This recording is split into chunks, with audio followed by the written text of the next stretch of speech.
অনেকেই বলে নাকি কুমড়ো খেতে ভালো লাগে না, কিন্তু আমার তো কুমড়ো খুব প্রিয়। তাই আজকে বানিয়ে ফেললাম কুমড়োর চপ। সবার প্রথমে কুমড়োগুলোকে একটু লম্বা লম্বা অথচ একটু পাতলা পাতলা করে কেটে রেখেছিলাম, দিয়ে নুন মাখিয়ে রেখেছিলাম 10 মিনিট। এবার একটি বোলে পরিমাণ মতো বেসন নিয়ে নিলাম। তারপর তাতে পরিমাণ মতো নুন, হলুদ গুঁড়ো, লঙ্কার গুঁড়ো, কালো জিরে আর খাবার সোডা দিয়ে ভালো করে মিশিয়ে নিলাম।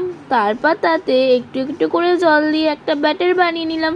ব্যাটারটায় ঠিক ততটাই জল দিলাম যাতে ব্যাটারটা খুব একটা পাতলাও না হয় আর খুব পুরোও না হয়। তারপর একটু ভালো করে ফেটিয়ে নিয়েছিলাম। তারপর তাতে এক একটা করে কুমড়োর টুকরো ডুবিয়ে কড়াইতে তেল দিয়ে সেই কড়াইয়ের তেলে ছেড়ে দিলাম। তারপর একটু সময় নিয়ে এপিট ওপিট করে উল্টে ভেজে নিলাম। ব্যাস, তৈরি হয়ে গেল মুচমুচে কুমড়োর চপ, যেটা একঘেয়েমি কুমড়োর ছক্কা খাওয়ার থেকে ভালো, তাই না?